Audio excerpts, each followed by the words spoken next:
Agora eu vou chamar para vocês, é uma grande alegria a gente começar mais uma mesa virtual. Eu vou chamar dois grandes amigos aqui, a gente vai falar sobre um tema muito bacana nessa próxima mesa virtual, que é o papel das plantas medicinais na imunidade segundo o Ayurveda. Bom, para quem não me conhece ainda, meu nome é Eric Schulz, eu sou coordenador geral do Instituto Naradeva Shala e também co-coordenador desse congresso, Congresso Internacional de Naturologia Ayurveda, junto com a Marcele, que acabou de apresentar a sua palestra. Eu seria o mediador dessa mesa virtual, ou como eu fico brincando, eu sou o intromitão aqui, eu vou ficar metendo o bedelho e ficar dando palpite a todo momento. Tô brincando. Mas eu vou estar aqui a todo momento com vocês. Cada palestrante vai ter 20 minutos para estar falando. A gente vai estar recebendo Badrinath Das e Arjun Das. Cada um deles vai ter 20 minutos para estar falando e depois a gente vai abrir um tempinho para perguntas, se der tempo e tudo mais, tá bom? Então, primeiro eu queria apresentar o Badri, a gente chama carinhosamente de Badri, que ele é pós-graduado em Ayurveda pelo Instituto Naradeva Shala desde 2016. Hoje trabalha em nosso instituto lecionando cursos de formação, tanto no curso livre como na pós-graduação em Ayurveda. Terapeuta Ayurveda com atendimentos regulares no instituto. Ele é professor, palestrante e tradutor, graduado em Ciências Biológicas pela Unicamp, mestre em ensino de ciências pela USP, pós-graduado em fitoterapia clínica, participou dos cursos de aprofundamento em Ayurveda no IVP, no Vaidhyashala, nos anos de 2017, 2018 e 2019, que cobria os temas de Baishashya, nunca consigo falar essa palavra, Kalpana, que é a preparação de compostos terapêuticos ayurvédicos, a Harapaka, que é o estudo de alimentação, Steriroga, e ele é o tradutor também oficial dos cursos na Índia. Vou chamar o Badri aqui para falar com a gente. Badri, tá aí? Voltou? Olá. Fica me ouvindo, querido. Abri. Tá me ouvindo, Eric? Tudo bem? Tudo bem. Tá tudo perfeito. Ótimo. Boa tarde, lá, pessoal. Então? Vamos lá. Deixa eu compartilhar a minha apresentação.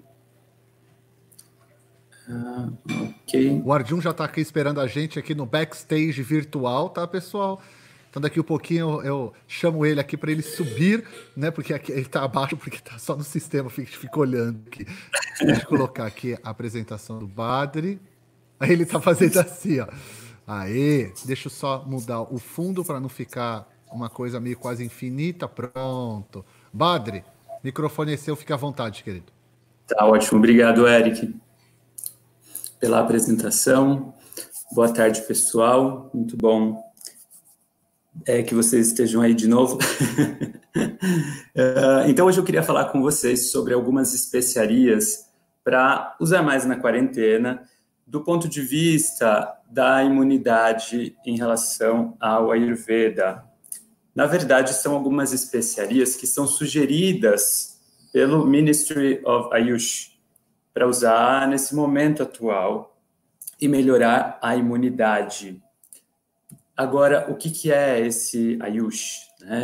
Para quem não conhece, ele é um ministério da Índia, que foi formado em 2014, e o foco dele é educação e pesquisa nas áreas de Ayurveda, Yoga, Naturopatia, Unani, Siddha e Homeopatia. Então, lá existe um ministério para cuidar dessas questões. E logo no começo da pandemia, eles divulgaram uma série de recomendações para as pessoas seguirem para melhorar a imunidade.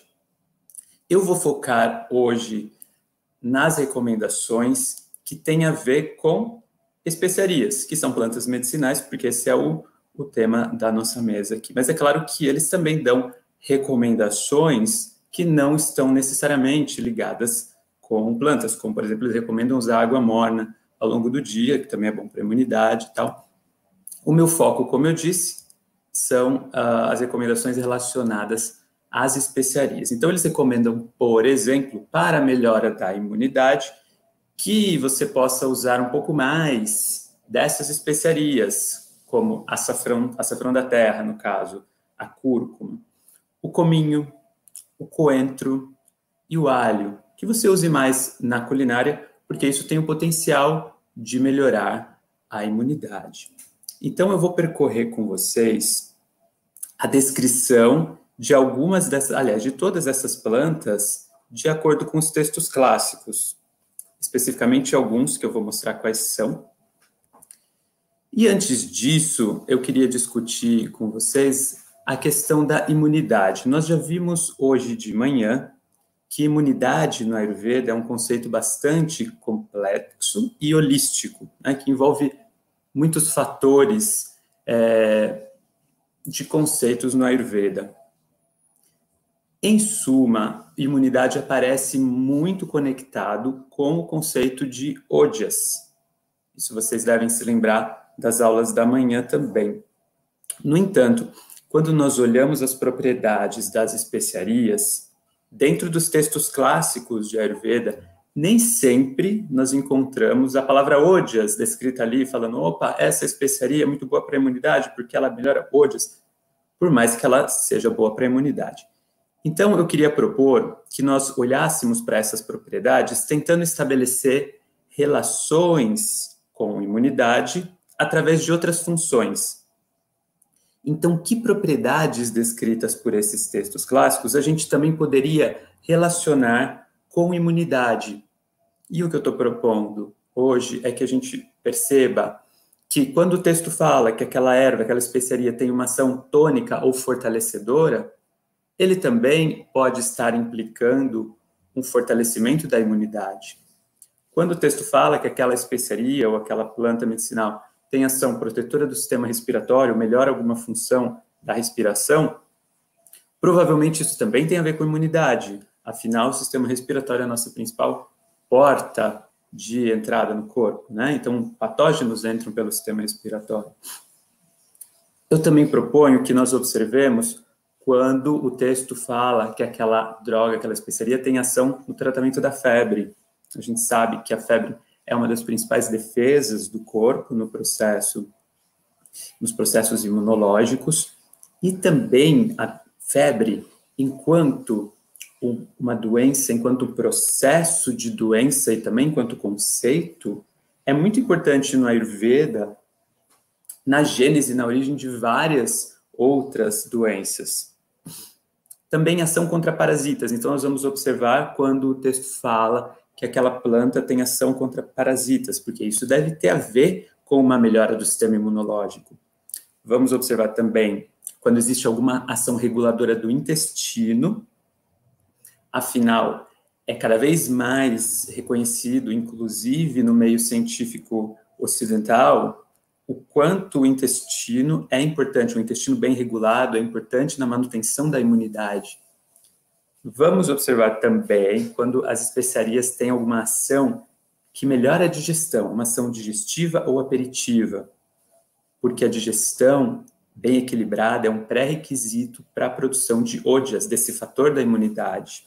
Ou seja, você só consegue produzir Ojas se a sua digestão está funcionando adequadamente. E ainda coloquei aqui para chamar nossa atenção quando a gente vê que alguma especiaria ou erva tem uma ação afrodisíaca. Por quê? Porque o tecido reprodutor antecede a produção de Ojas na sequência de nutrição dos tecidos. Essa palavra eu colocaria bem entre aspas, porque ela é muito mal interpretada muitas vezes, né? E, no fim das contas, quando o texto fala dessa palavra, na verdade, essa é uma tradução que é usada para a palavra vrishya, por exemplo, que aparece no texto. E, desculpa, gente, e, na verdade, a palavra é uma tradução, né, relativamente confusa para o que isso tudo significa, que tem a ver com uma nutrição desse sétimo tecido, do tecido reprodutor, que é, como eu disse, muito importante para a produção de Ojas. Bom, vamos começar analisando o cominho. Vocês vão ver que eu coloquei aqui um extrato, um pedaço do texto Bhava Prakasha. O autor é o Bhava Mishra. É um texto da época medieval do Ayurveda. A gente não vai se concentrar em todas essas propriedades. Eu quero chamar a atenção de vocês para essas propriedades que eu coloquei em colorido. Então, a gente pode observar que essa especiaria tem ação, por exemplo, na melhora da digestão, aperitivo e digestivo. Essa especiaria tem ação no intestino, ela regulariza a ação do intestino. Então, ela é carminativa e absorvente. Ela também tem ação na febre. então ele é antipirético.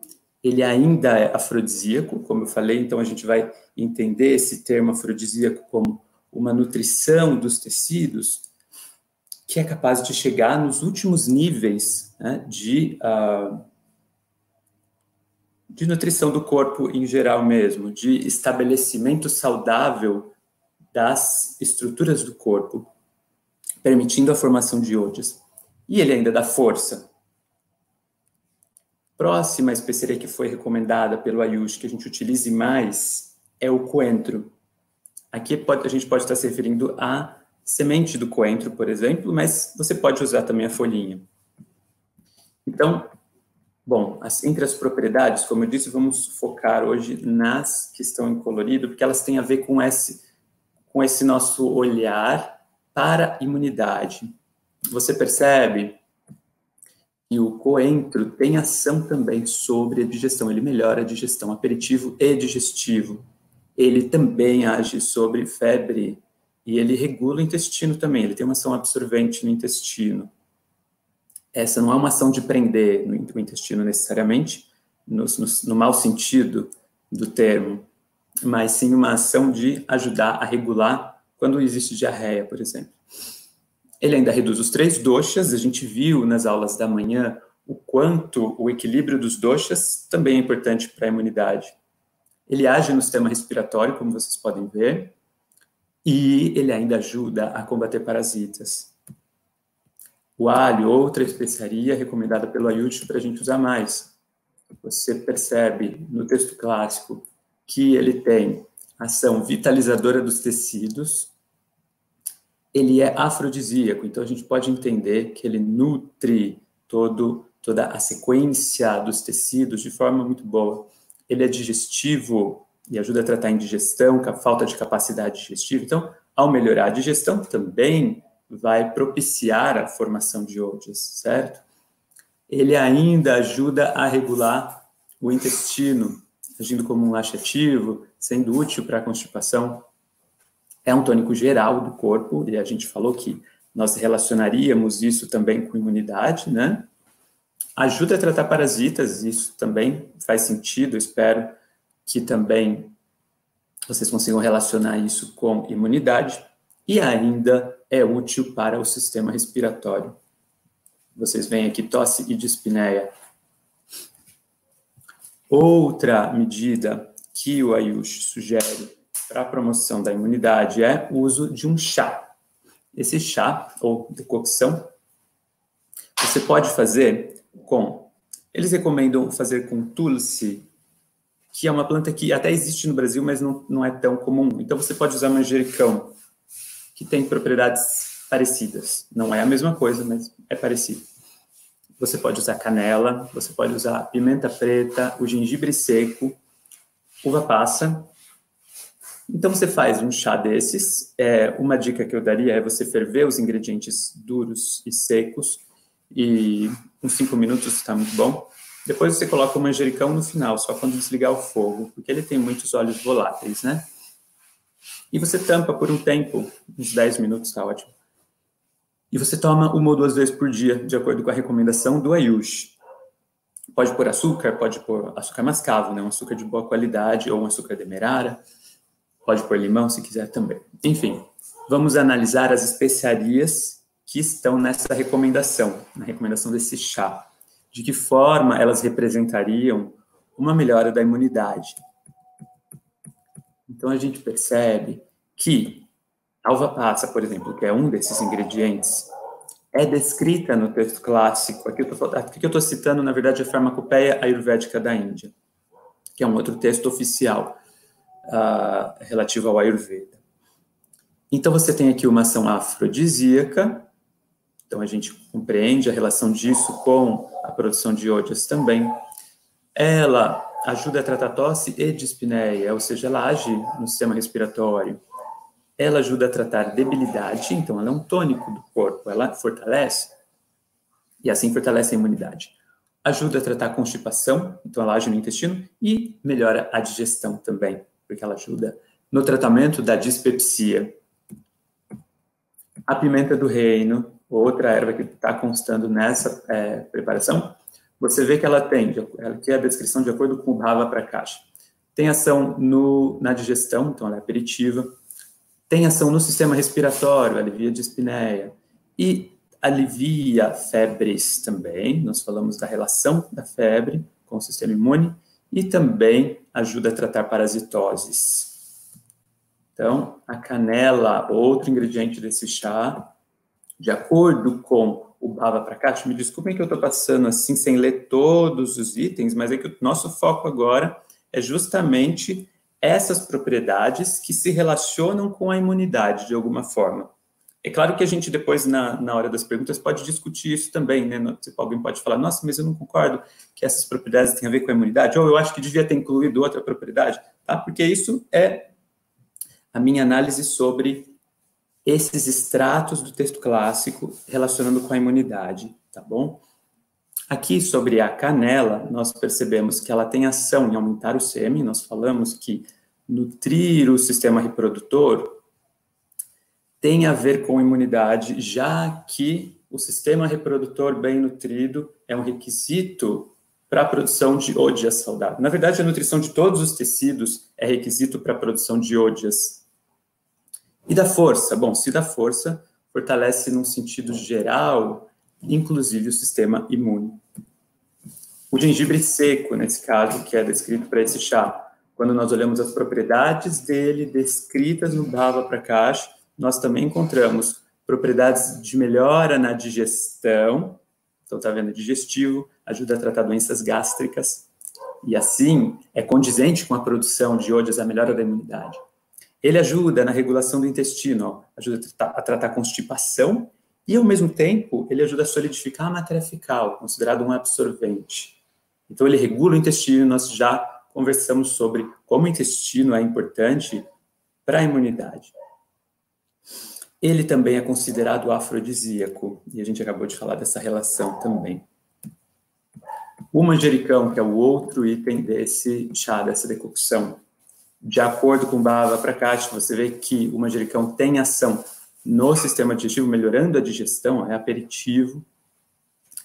Tem ação contra parasitas também, e também é considerado afrodisíaco. Então, de todas essas formas, a gente pode relacionar o manjericão com a melhoria do sistema imune. E ainda ele age no sistema respiratório, podendo ser usado, por exemplo, o sumo da folha ministrado com mel em bronquites. Incrível, né?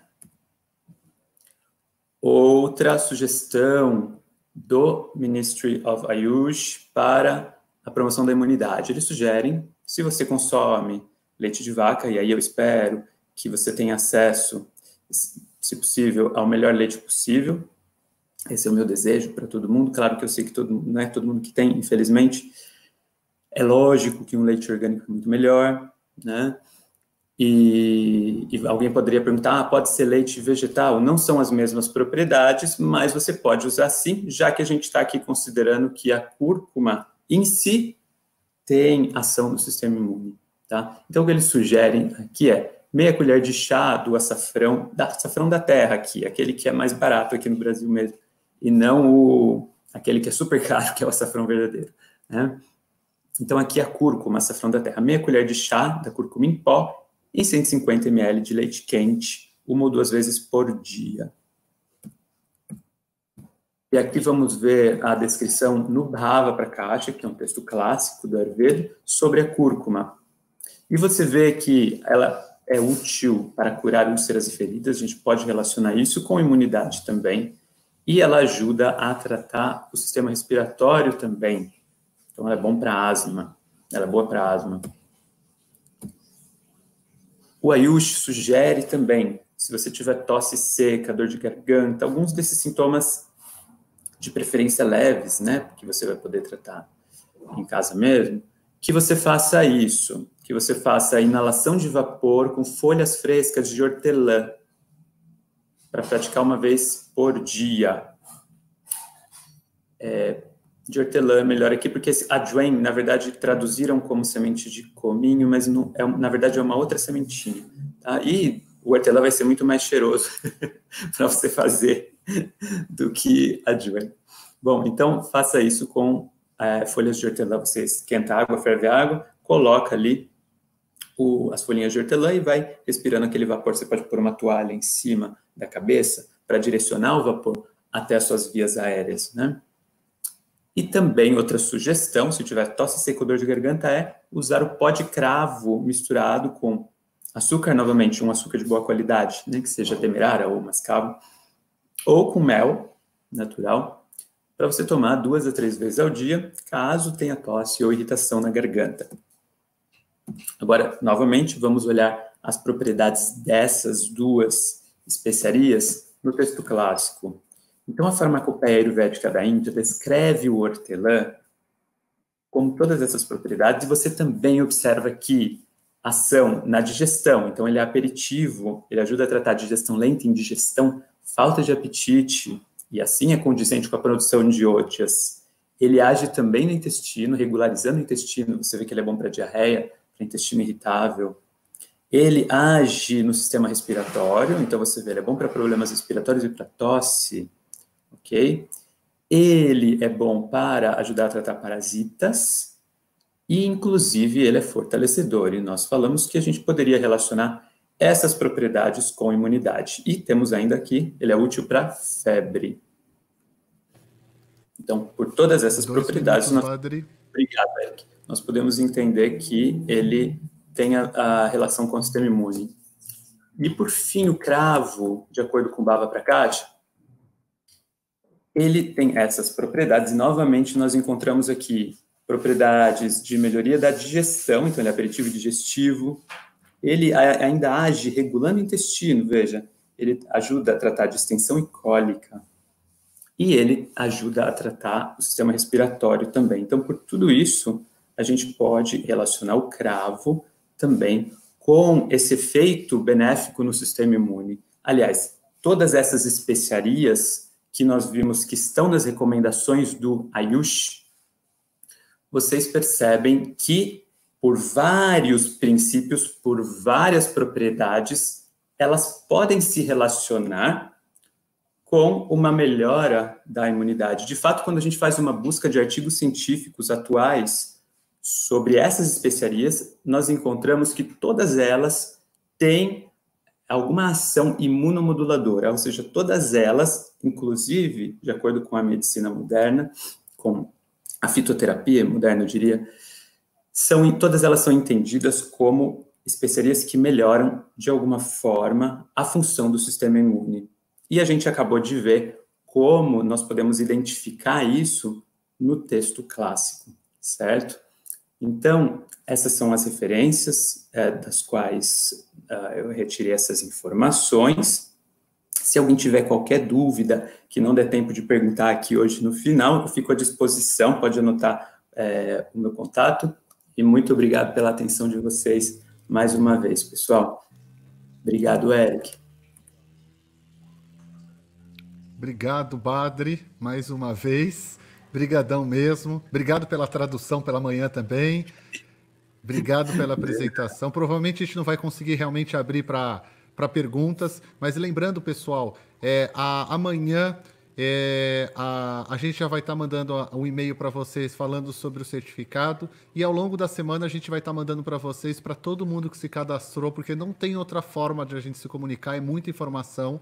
Para todo mundo que se cadastrou, a gente vai estar mandando também os links, as informações de todos os profissionais. E lembrando, eu sempre falo isso em congresso, as apresentações, os TCCs são dos profissionais. Quem disponibilizar para a coordenação do evento, a gente vai disponibilizar para vocês. É sempre muito bom a gente lembrar isso, tá bom, gente? A gente vai disponibilizar tudo para vocês, o que eles quiserem ser disponibilizado. Perfeito? Bom, vamos receber agora o Arjun. Cadê o Arjun? Arjun, ele é educador, terapeuta especialista em Panchakarma e astrólogo védico, criador do sistema Celestial Herbalism, uma abordagem holística da fitoterapia segundo a astrologia, palestrante e produtor de cursos e retiros no Brasil, Itália, França, Bahamas e Estados Unidos, e organiza anualmente viagens para a Índia para os programas Viver Ayurveda, Turismo Sagrado, desde 2003. Vou chamar o Arjun aqui, já está aqui. Tudo bem, meu irmão? Tudo ótimo, Eric. Namastê. Namastê. Muito bom estar aqui. Seja bem-vindo. 20 minutos é todo seu, fique à vontade. Já está aqui a apresentação, a minha irmã já está aí? Não, não está ainda. Isso. Deixa eu só tirar O Badri, só tira a sua apresentação, aí só colocar no share screen aqui embaixo, aí vai aparecer várias abinhas. Uhum. Aí tem uma das abas que é a sua apresentação, que é você compartilhar a tela inteira, apresentação, aí vai ter algumas assim. Aí depois você clicar, vai ter um outro botãozinho azul, aí já vai aparecer para nós aqui. Ótimo. Chegou? Pronto, já veio. Olha, peraí que tá queimando os dedos. Na roça e no inverno começa a cair a temperatura, vai chá para dentro. É a roça. Pronto, Arjun, eu tô aqui. Todos os seus 20 minutos agora. Um abraço. Tá bom, querido. Muito obrigado. Então, eu espero que esteja também tudo certinho com o áudio. Eric, depois você me dá um ok. Prazer enorme estar aqui com vocês. Um evento muito bonito. Eu acho que é impossível de começar de outra forma essa nossa conversa sem ser expressando gratidão a todos os Vaidyas, né, que abriram essa apresentação e esse congresso na manhã desse dia, que acredito que agora já estejam todos dormindo, descansando. E aqui estamos, mais uma vez, para a gente conversar um pouco mais sobre Ayurveda. Quando o Eric me fez esse convite, juntamente com a Marcele, eu fiquei muito feliz de ver esse movimento do Ayurveda cada vez mais expressivo, expansivo, e eu optei por trazer para vocês um convite, que é essa ideia de pensar no Ayurveda como uma linguagem para dentro. Então, é bem compreensível, principalmente, que nesse momento, quando a gente pensa na relação entre plantas medicinais, fitoterapia, princípio fármaco e químico das plantas medicinais, a gente tende a associar para o contexto que a gente esteja vivendo agora. Pensando em Covid, pensando nesse novo mundo que a gente não sabe como que ele vai se desenhar e se mostrar daqui para frente. Mas, sinceramente, o Ayurveda sempre nos convidou a não pensar na plataforma do medo. Ele sempre foi promotor de vida e nunca se interessou realmente em ficar dissecando corpos para compreender em detalhes como é que a doença tinha agido. E com a imunidade não é diferente. Eu acho que quando nós compreendemos a Ayurveda como uma poesia que celebra a vida, quando a gente se depara com a ideia de imunidade, ela é no mínimo provocativa, porque da própria definição da palavra, da construção da palavra, essa predisposição ao estar imune, eu acredito que ela já é por si uma antítese enquanto sonho ideal do que a gente poderia chamar de imunidade. Eu quero elaborar um pouco mais em cima disso, e por isso eu trouxe algumas ilustrações, algumas fotos que vão convidar todo mundo a descansar um pouquinho a mente intelectual, a mente acadêmica, e ir para uma abordagem um pouco mais contemplativa, celebrativa de toda essa história. O que é o Ayurveda e como que ele traz essa ideia de plantas medicinais para a imunidade. Mas ainda falando dessa frase minha anterior, eu acho que é um pouco do sonho do ser humano a ideia de construção de uma saúde perfeita e estar imune a alguma questão que acontece principalmente no contexto externo, né? Quando a gente está falando de macro e microambiente dentro da nossa própria realidade e na nossa interação com o meio. E como vocês compreenderam muito bem ao longo do dia, isso se dá principalmente através dos sentidos. A definição que toda a escritura, que todo o berço védico sempre apresentou, não somente para o Ayurveda, mas para outras ciências irmãs, como o Yoga principalmente, é que nós temos uma natureza para a mente, nós temos uma natureza para a alma e nós temos uma natureza para o corpo. E no meio disso tudo a gente faz uso dos sentidos para ter essa interação com o meio. Essa interação com o meio, quando ela acontece, principalmente numa dimensão mais química, mais física, de interação, inclusive molecular com a matéria, nós vamos naturalmente tendo uma coexistência E para isso o Ayurveda é rico e super estruturado para trazer todos aqueles pares de qualidades, pesado, leve, quente, frio, macio, áspero, enfim, todas aquelas qualidades que o Ayurveda utiliza para a classificação das substâncias, não somente de plantas medicinais. Mas eu insisto ainda nesse ponto. Nunca foi desejo do Ayurveda te imunizar. Sabe, nunca houve, nem mesmo citações nas escrituras, de faça isso e não sofrerás na matéria, não sofrerás no meio, não terá nenhuma relação negativa, depreciativa e também degenerativa em relação ao seu corpo e à saúde das suas células. Então, a ideia de imunidade não é uma palavra que a gente vai encontrar nem no inglês nem no português sendo sinônimo para o princípio, por exemplo, de Ojas, que a gente tem dentro do Ayurveda.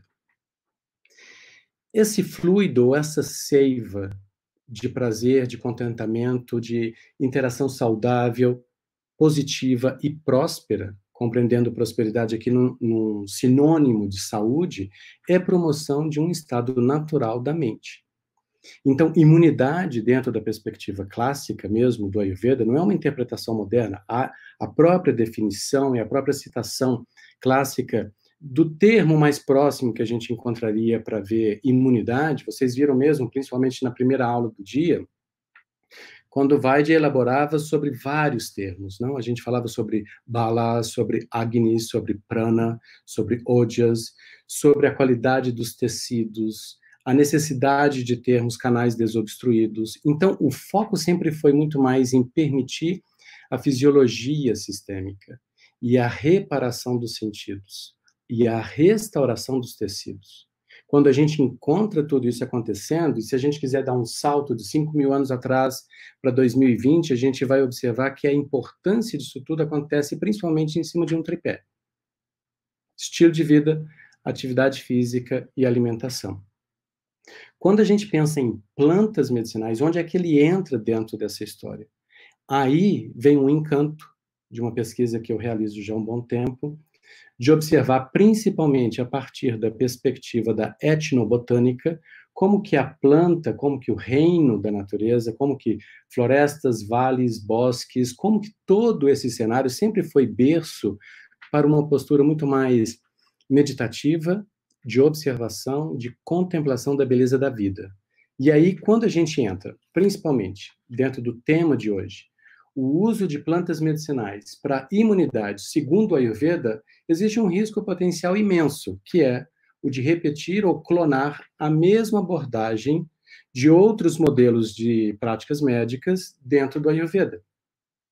Eu tenho uma planta, eu localizo o seu princípio ativo, eu isolo, eu encapsulo e eu maximizo com as vendas. Então, essa é uma abordagem que ela nunca foi verdadeiramente védica, mas ainda acontece principalmente até mesmo no contexto indiano, na sociedade indiana como a gente tem hoje. Então, a recomendação de uma determinada planta, o uso daquela planta, porque ela contém um determinado ingrediente que foi laudado por todo um processo protocolar científico, entra de novo o diálogo, a tentativa do diálogo científico com isso, mas se tem uma das palavras que eu mais gosto de observar, de mencionar dentro da estrutura clássica do Ayurveda, chama-se Prabhav, que muitos conhecem por uma definição bem rápida como princípio ou exceção à regra, ou uma potência específica da planta. Mas eu gosto muito de dizer, igual um amigo matuto aqui de Minas, ele sempre fala que, olha, a planta faz o que ela quer.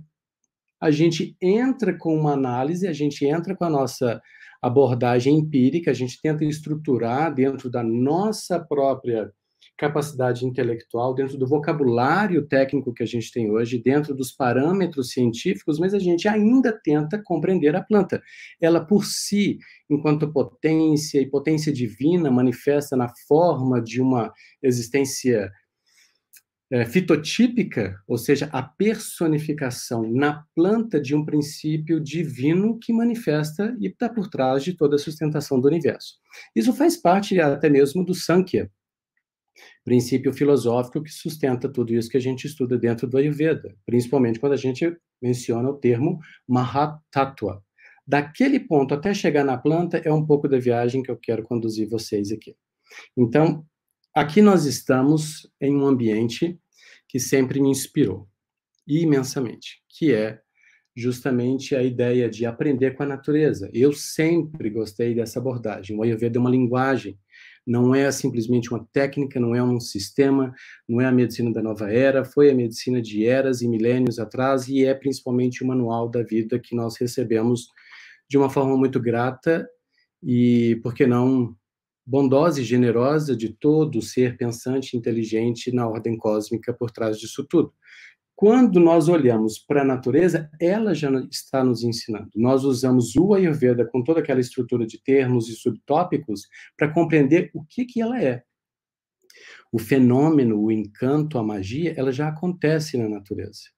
Nós precisamos de ter essa relação, essa aproximação com a natureza para passar por esse prisma intelectual dentro das nossas faculdades, dentro de nossas habilidades, para perceber que aqui, nessa cena, nessa imagem, com o sol se pondo, com o campo ali acontecendo, nascendo ar, espaço, todos os elementos da natureza já estão ali.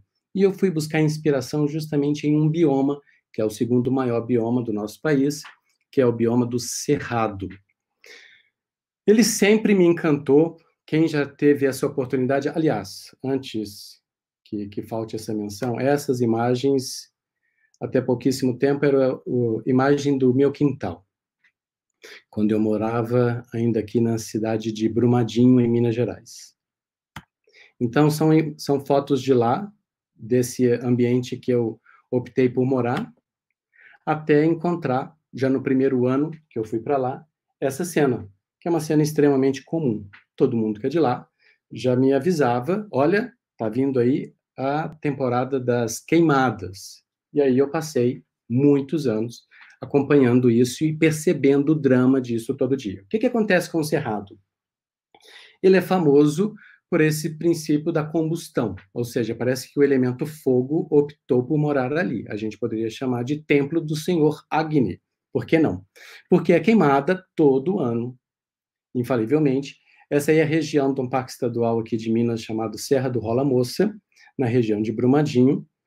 E quando a gente tem essas queimadas, a gente tem realmente queimada em nível pró, como vocês podem ver. Eu até lembro que minhas filhas gostavam de correr para o quintal para acompanhar esse helicóptero aí do Corpo de Bombeiros, que passava direto, buscando ali com aquela bolsa, com aquela cesta, água num lago próximo, dentro da vila que a gente morava, para ajudar a apagar.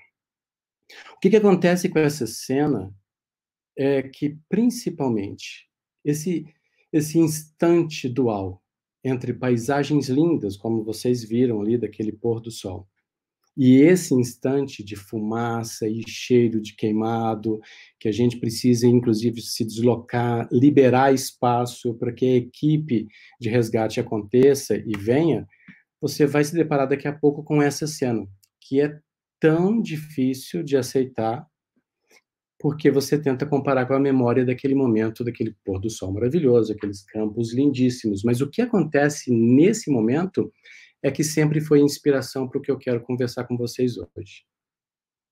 O que há por trás da imunidade, ou estar imune, é, antes de mais nada, uma necessidade de reparação, de restauração, de, por que não, de renascimento. Quando o Ayurveda impõe uma situação como essa na própria natureza, ele não está punindo. Embora quase sempre a gente consiga associar um evento pleno em ignorância, como alguém que atirou fogo na natureza, a própria natureza não encara aquela situação do regaço como sendo realmente uma praga, um castigo, uma punição ou uma magia negra. O que vai acontecer dentro dessa situação é que logo depois a própria natureza te devolve isso. E te devolve isso.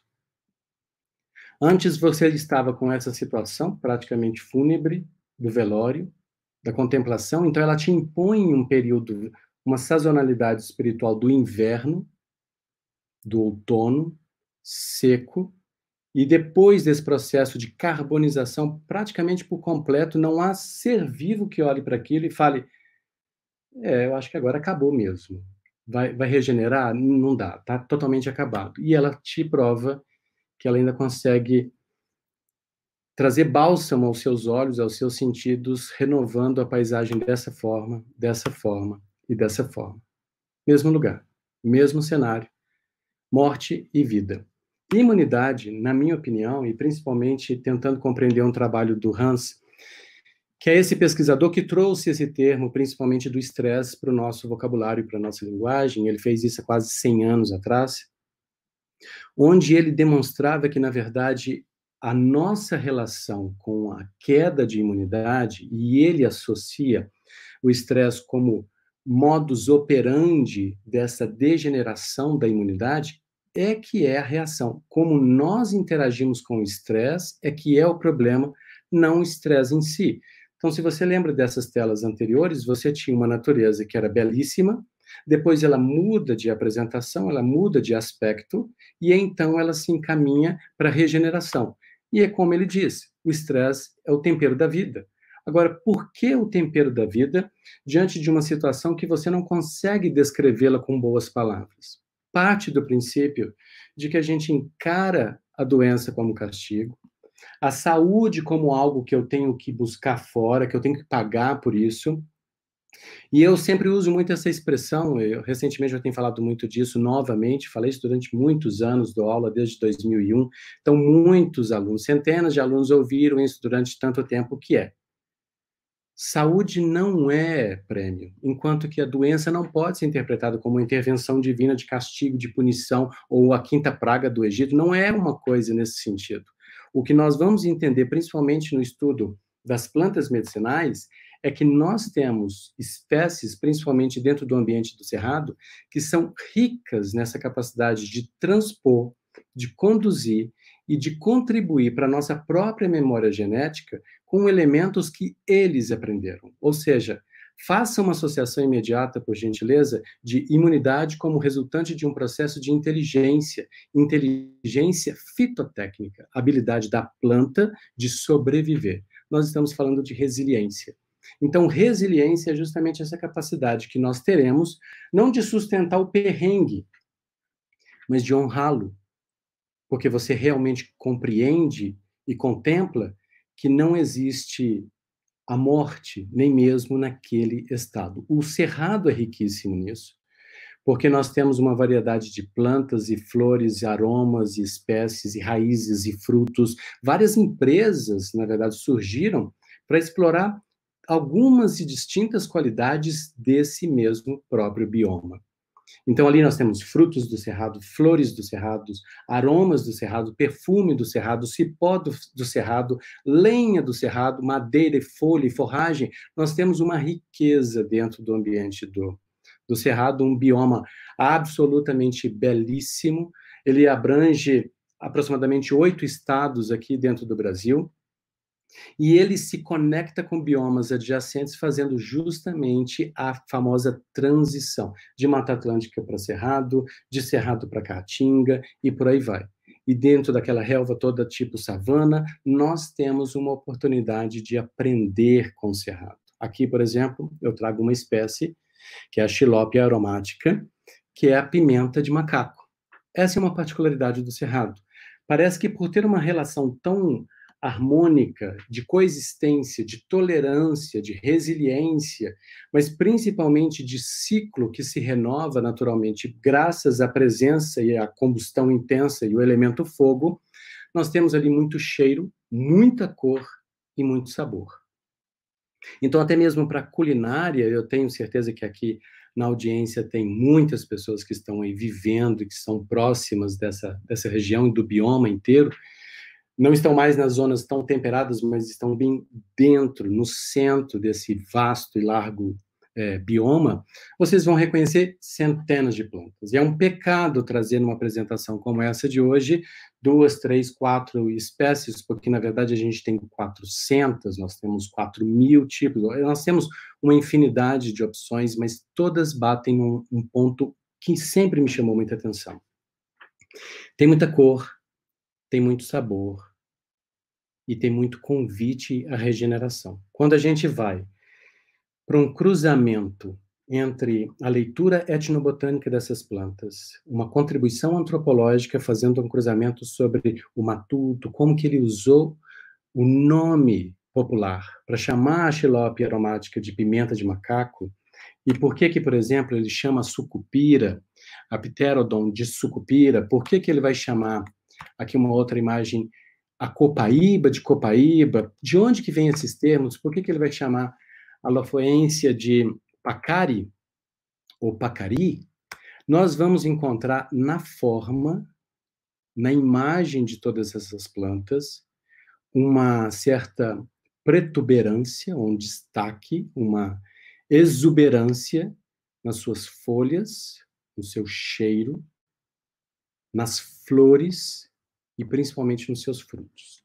O que acontece, e o Badri falava também disso na sessão anterior, sobre a relação dos termos, das qualidades das plantas e do ciclo da formação, como o Ayurveda gosta muito de apresentar isso, não se limita ao corpo humano, né? Rasa, Rakta, Mansa, Meda, Asti, Madhya, Shukra, e então nós temos ali os 7 tecidos, de plasma a tecido reprodutivo, e da síntese desse processo genético de formação e de renovação dos próprios tecidos corporais, nós vamos ter o que é chamada de quintessência.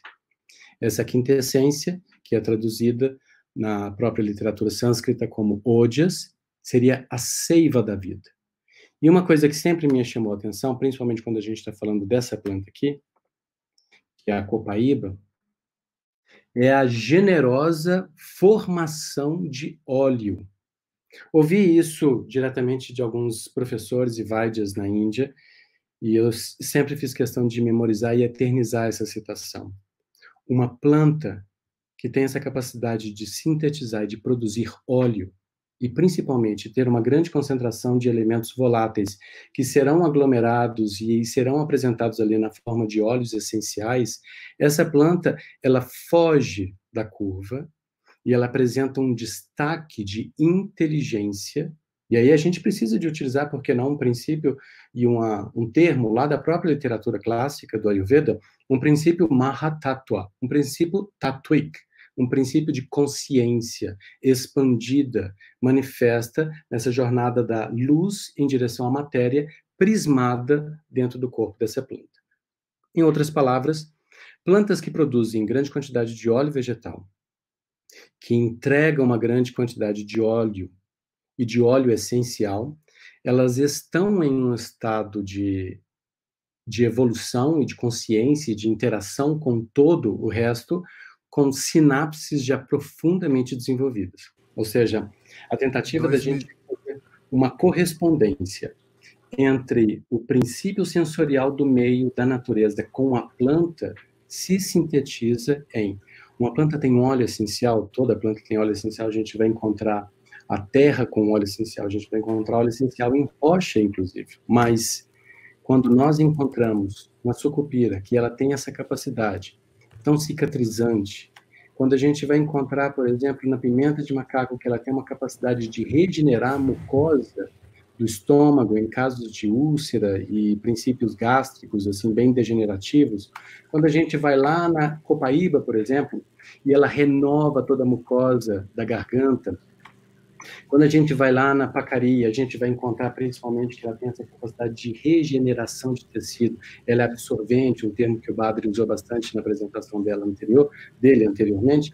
Nós vamos encontrar que todas essas plantas, elas não são riquíssimas ou profundamente conhecidas porque são plantas de grande contribuição imunológica, mas são plantas de contribuição compassivas. Eu acho que essa é a expressão que eu gostaria muito de fazer a síntese dessa apresentação toda. Quando nós estamos falando de plantas com um histórico imunológico destacado, essas plantas elas devolvem para o meio, não somente para o nosso corpo, mas também para animais que se beneficiam da coexistência com elas dentro de uma harmonia ecossistêmica. Nós estamos falando de plantas que entregam compaixão. E esse é o convite do Ayurveda. Não pense que por imunidade nós estamos criando um escudo que vai afastar todo o mal, porque não existe essa dualidade de bem e mal. Existe a importância da coexistência, da harmonia entre todos esses reinos, e a planta é esse ponto dentro da minha própria narrativa, como vocês viram na minha biografia, eu faço essa leitura das plantas em relação às classificações astrológicas e dentro do Jyotish da astrologia védica. A planta é justamente esse ponto de ligar o humano com toda essa origem ancestral, celestial, porque é a nossa composição, na verdade, é a gênese primária. Nós nascemos desse campo cósmico e animamos aqui a matéria. Então, quando você encontra a Pacari com essa força, com essa potência nas flores, e aí, Eric, eu concluo... Dois minutinhos, Arjun, tá? Ok, obrigado. Então, eu aproveitando esse tempinho, eu concluo trazendo essa força para vocês. Nós temos centenas de plantas.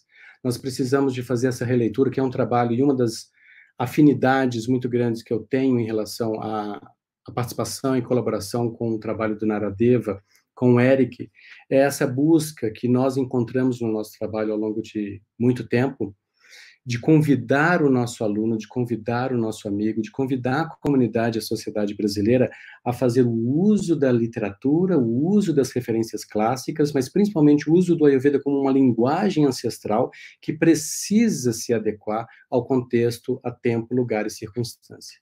Então, enquanto nós estamos aqui no Brasil, nesse Cone Sul, nós temos plantas que não dá para esperar que essa planta esteja classificada dentro de um charaka, dentro de um ashtanga. Essas plantas não estarão classificadas lá. Agora, como que a gente pode utilizar as qualidades, as variáveis, as definições e termos conceituais do Ayurveda num processo de classificação das plantas dentro do nosso próprio bioma? E entenda que, por imunidade, existe uma força de profunda inteligência da planta, convidando cada um a fazer uso dessa grande potência e dessa grande transferência. Eu acho que essa é a parte mais bela de toda fala e toda tentativa de comunicação sobre plantas medicinais, porque o que a gente faz é só uma tentativa. Nossa postura tem que ser eternamente humilde diante da natureza. Não dá para dizer, essa planta serve para isso e se toma dessa forma, porque isso é simplesmente enquadrar dentro daquilo como eu entendo, e principalmente dentro do momento que eu testemunho na existência humana.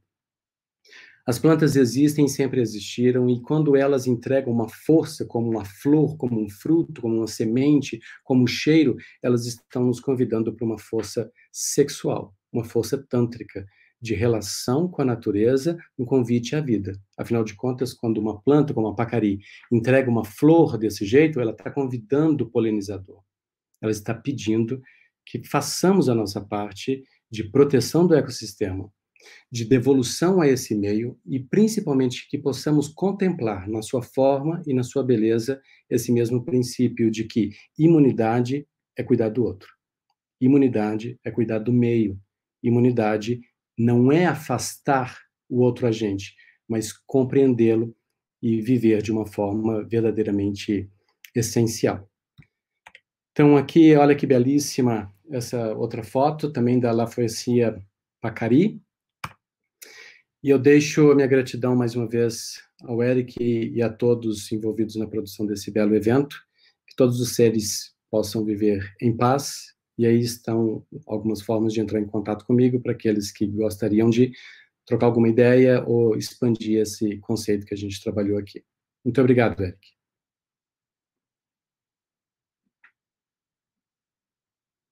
Arjun subiu o Badr aqui também para a gente finalizar junto nós três aqui. Só deixa eu diminuir a sua apresentação agora, a gente ficar os três aqui. Como não vai dar tempo para a gente abrir para perguntas, eu queria que vocês dois falassem. Foi linda a apresentação de vocês dois. Muito obrigado. Eu estou até meio... Que tipo de pergunta eu ia fazer para vocês? Eu estou meio tipo... Mas eu queria, assim, nesse momento que a gente está pandêmico do mundo, no momento com tantas dificuldades, e a gente sabe que é uma pandemia que não afeta só o ser humano. Eu costumo dizer, o Dr. Robert fala que é uma pandemia que há décadas atinge a natureza. E agora atingiu a gente de uma forma mais forte. Porque a natureza ela já está numa pandemia há muito tempo, né? Nós, seres humanos, somos carrapatos desse grande planeta Terra, que a gente só chupa o planeta Terra. E eu queria que vocês falassem uma coisa em relação como pesquisadores de plantas, admiradores da natureza, alguma coisa em relação a esse momento, sabe? De preservação mesmo da vida. Porque o que a gente está fazendo é isso. E preservar a vida não é preservar a vida humana, é preservar a vida como um todo, né?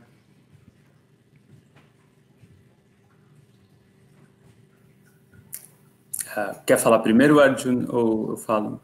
Por favor. Sim.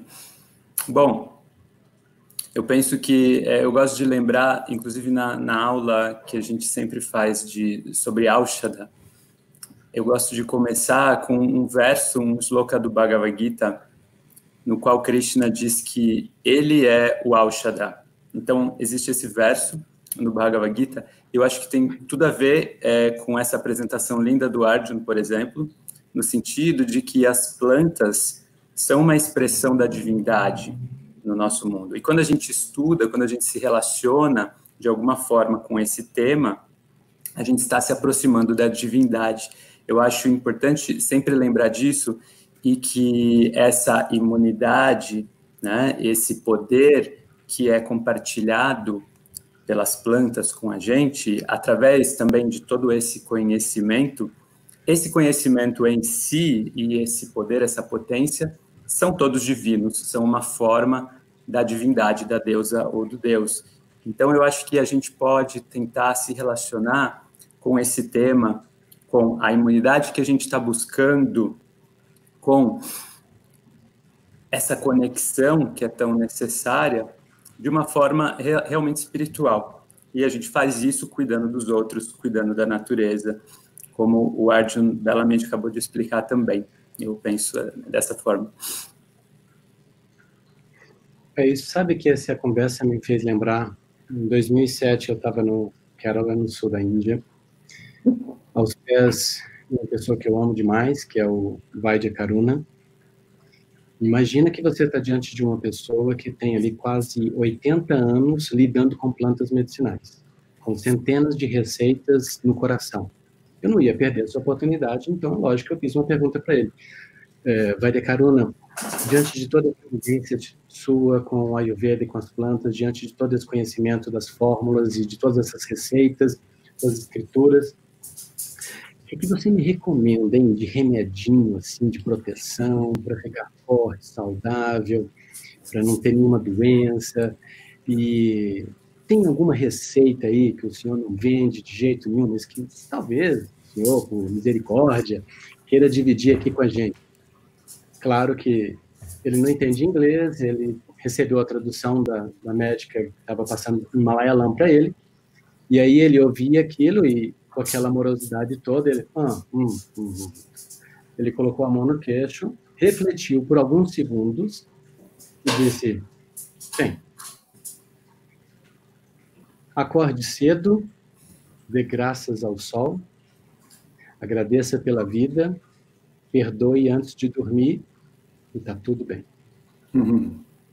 Então, assim, essa relação de um senhor que viveu praticamente um século, vive ainda, está vivo, viveu um século cuidando de plantas, ele sabia que ele poderia me apontar assim, várias composições mega sofisticadas de 50, 100 plantas e aquela coisa toda, como a gente conhece as formulações clássicas dentro do Ayurveda, mas ele preferiu me dizer o que é de mais importante, ou seja, uma mente alinhada realmente com a vontade de cuidar do outro, receber, abraçar e ter uma condição, uma postura de acolhimento e de compaixão. Sinceramente, não tem planta que cure, meu amigo, se você seguir um caminho contrário, porque assim não faz sentido. Então, é claro que nós temos plantas que auxiliam o organismo a voltar para a sua condição de equilíbrio dinâmico. Mas isso não é tudo. Eu acho que é uma generosidade da natureza quando ela faz isso, mas a gente precisa de ir além. A gente precisa de ir além dos doshas. Essa é a minha mensagem. Queridos amigos, agradeço demais a presença de vocês dois aqui. Arjun, Badri, muito, muito, muito obrigado. Eu tenho certeza que todo mundo amou também. Mais uma mesa virtual maravilhosa. A gente começou com o Dr. Ram Das, Paritoshi, Parthasarathi, depois veio Kleber, Arnaldo, Milena, Flávia, Julie, Leila, Marcele, vocês dois E eu só tenho que agradecer todo mundo por estar se disponibilizando a esse momento agora, para a gente começar a última mesa virtual agora com você, aqui dentro do Congresso. Eu vou passar a bola agora para a Sabrina, que vai fazer aqui, vai coordenar a mesa redonda junto com 3 pessoas maravilhosas também. Meninos, obrigado, brigadão de coração mesmo. Sabrina assume, pessoal assume aqui. Namastê. Eu volto no final para a gente finalizar em conjunto aí. Tchau. Obrigado. Fiquem aí, o pessoal que está aí, vai acompanhando aí. Sabrina, assume aqui. Deixa eu descer aqui.